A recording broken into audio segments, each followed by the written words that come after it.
Dynamic Success the Junior College. Enter to win. Masters in MPC and BPC.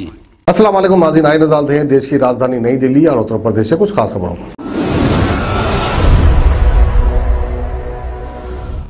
Corona virus के नियमों का उल्लंघन करने के लिए दिल्ली के 2 और बाजारों को बंद करने का आदेश जारी कर दिया गया है।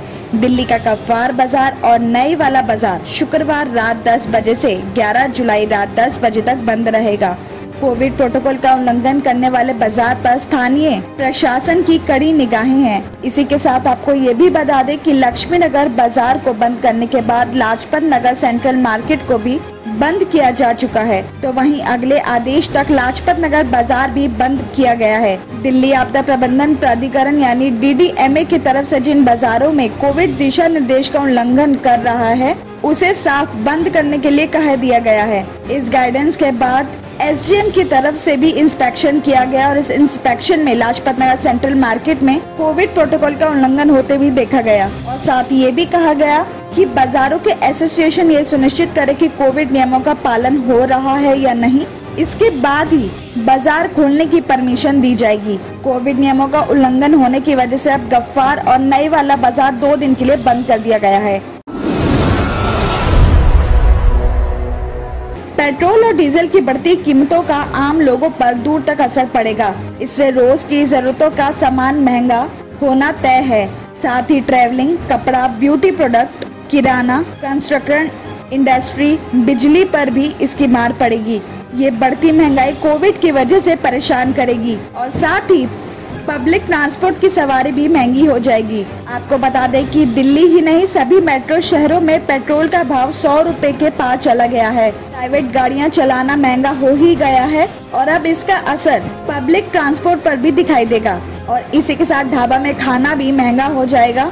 पेट्रोल डीजल के भाव में बढ़ोतरी का असर रोटी, कपड़ा और मकान पर भी पड़ेगा। कपड़ा मैन्युफैक्चरिंग यूनिट से जुड़े लोगों का कहना है कि लुगदी से लेकर फर्निशिंग वक्त तक पेट्रोल की जरूरत होती है। इसके बाद तैयार कपड़े को एक जगह से दूसरे जगह बेचने का खर्च अलग होता है। तो वहीं बिजली उत्पाद में भी पेट्रोल का यूज होता है। बिजली उत्पाद कंपनियां बिजली की कीमत में फ्यूल कॉस्ट भी जोड़ती है। इसी के साथ पेट्रोल के भाव बढ़ने से किराना के सामान महंगा तो होंगे ही, दवाइयाँ भी महंगी हो जाएंगी और होटल में ठहरना, खाना और वहां तक पहुंचने के लिए यूज में आने वाले कमर्शियल गाड़ियों का भी चार्ज बढ़ जाएगा। वहीं दिल्ली की आजादपुर मंडी में आने वाली सब्जी और फलों पर भी और ज्यादा असर दिखाई देगा। इस मामले में व्यापारियों के संगठन chamber of trade and industry यानी CTI ने केंद्रीय वित्त मंत्री निर्मला सीतारामन से ये सवाल किया है कि आखिर क्या वजह है कि सरकार हर चीज पर तो GST लगाने के पक्ष में है लेकिन पेट्रोलियम पदार्थों को GST के दायरे में नहीं लाती है।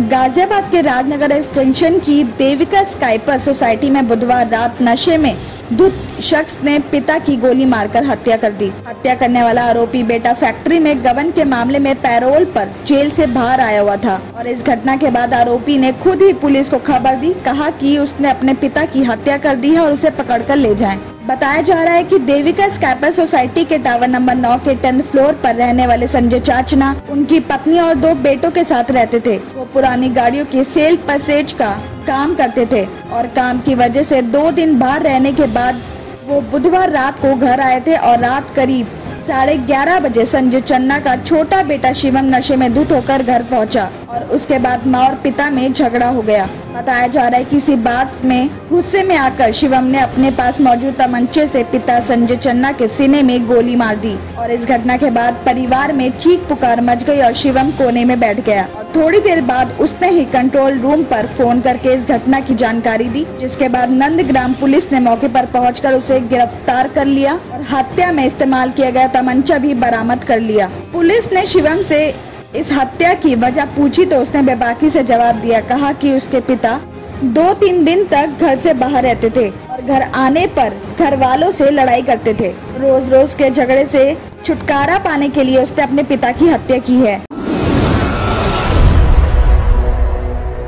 ग्रेटर नोएडा से खबर आ रही है कि जाचा कोतवालिया एरिया के कलौंदा गांव में ससुराल के लोग महिला की बॉडी मायके के दरवाजे पर छोड़कर फरार हो गए। महिला के घर वालों ने पति, सास और जेठ के खिलाफ कोतवाली में शिकायत दी है। इस मामले में पुलिस के अनुसार बताया जा रहा है कि कलौंदा के रहने वाले कंडीर ने अपनी बेटी फरवीन की शादी 6 जून 2020 को बुलंदशहर के रहने वाले सलमान के साथ की थी। आरोप है कि शादी के बाद से ही ससुराल के लोग 1 लाख रुपए और बुलेट की मांग करने लगे। मांग पूरी नहीं होने पर बेटी को टॉर्चर किया जाने लगा। आगे उन्होंने ये भी बताया कि गर्भवती होने के बाद से फरवीन बीमार रहने लगी और इलाज नहीं कराने पर उसकी हालत और ज्यादा खराब हो गई। इस बात की खबर उसके भाई को मिली तो वो 15 दिन पहले ही ससुराल पहुंचा और खुद बहन का इलाज कराने के लिए कहा तो ससुराल वालों ने मांग पूरी करने या तलाक देने की बात कहकर उसे लौटा दिया। जब 4 जुलाई को घर पर ही बहन के बेटा पैदा होने से फरवीन की ज्यादा हालत खराब हो गई तो इस पर बुधवार को सास, जेठ और पति बीमार फरवीन को लेकर कलौंदा के लिए निकले और रास्ते में ही उसकी मौत हो गई। इसके बाद तीनों ने बॉडी घर के दरवाजे पर छोड़ दिया और उस नवजात बच्चे को लेकर चले गए। लड़की के भाई अनवर ने सास, जेठ और पति के खिलाफ पुलिस से शिकायत कर ली और मामले की जांच की जा रही है।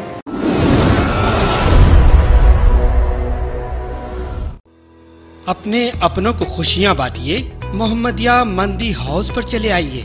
मंदी खाइए और दोस्तों को खिलाइए। अरबी डिशेस का मजा तो मोहम्मदिया मंदी हाउस पर मिलता है, जहां पर फैमिली के लिए अलहदा इंतजाम, दोस्त अहबाब के लिए अलग एहतमाम किया गया है। पसंद आपकी, पेशकश हमारी। मोहम्मदिया मंदी house near Mohammadia shawarma, Khadarbagh, नानल नगर, हैदराबाद।